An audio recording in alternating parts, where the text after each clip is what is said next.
Welcome everyone to Was It Good? My name is Bob, and tonight I got to watch episodes 7 and episode 8, the season finale of season 4 of The Chosen, and I'm just going to say it up front.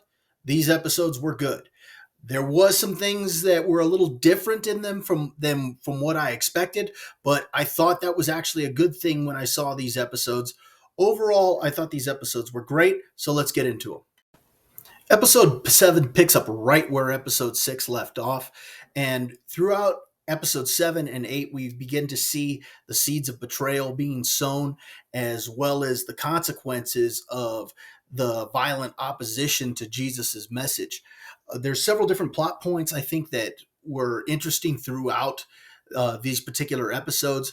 I am going to go into a couple of specifics, so if you don't want to know specifics, then I suggest you go ahead and stop the video here. Although I don't think what I'm going to talk about is really a spoiler, but I'm going to give you 3 seconds, and that's 3, 2, 1. So, episode 7 deals with the resurrection of Lazarus, and the plot points that or plot ideas that come out of the resurrection of Lazarus, I think, are very important because up to this point, we've already seen some confusion amongst the disciples, and the resurrection of Lazarus brings a lot more questions uh, out from the disciples as to why certain things happen and other things don't. It asks some very tough questions in that particular episodes, and several of the characters bring up these tough questions.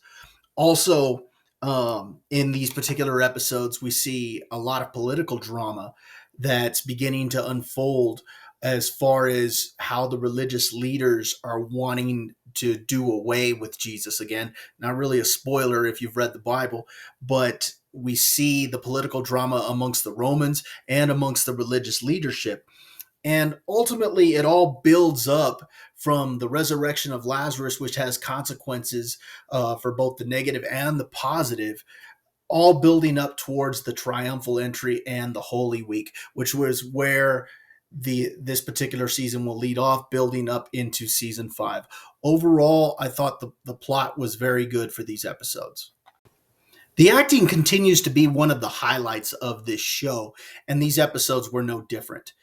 Once again, Jonathan Roumie hits a home run with his portrayal of Jesus. As we get closer to the crucifixion, he's able to express that burden that Jesus must have been feeling, and through some of the dialogue and the thing and his interactions with the disciples, I really begin to feel what it is that the character must have been feeling. A great performance. Another performance that I mentioned in my last review that continues to be great is Joey Vahidi as Thomas. I think the amount of time that we spent with him and the arc that he's gone on in this season has been really interesting to watch. I'm just drawn to him with it whenever he's on screen. He's done an amazing job this season. Elizabeth Tabish as Mary Magdalene.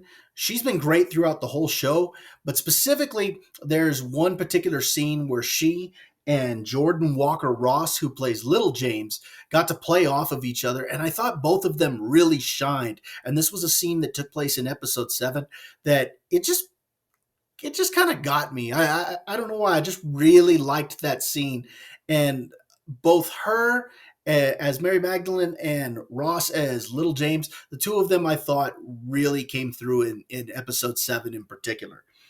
Sean Sharma as Rabbi Shmuel in episode 8. I like what they've done with him this season. And he has a scene in episode 8 where he gets to play off with Jesus that I just thought it was very well done. And to kind of see him being inquisitive and yet feeling the things that he's feeling, I thought Sharma did a really great job of expressing that. Overall, a great performance. And then a performance that I wasn't really sure of when I saw season 3, but now after seeing it a little bit more, it's kind of grown on me, is Andrew James Allen as Pontius Pilate.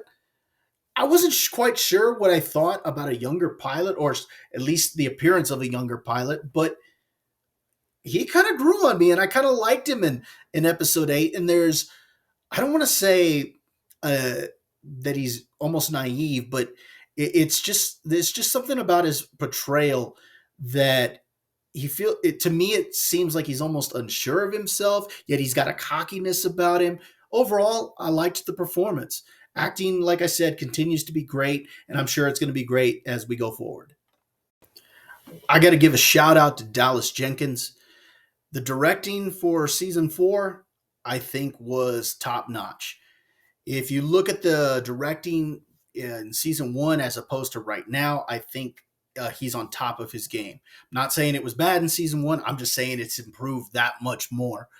Just in the way he captured some of the shots during the resurrection of Lazarus, how he would pan out to certain characters and get their reactions, or how he told the story and his overall vision for these couple episodes. And one particular shot that stood out to me was the way that the season ended. There, the close-ups on particular characters leading into the triumphal entry, and the mixture of slow motion with music and all that. Overall, a great vision for these episodes, and these episodes, as well as the whole season, I think came together very well. So a great job on directing.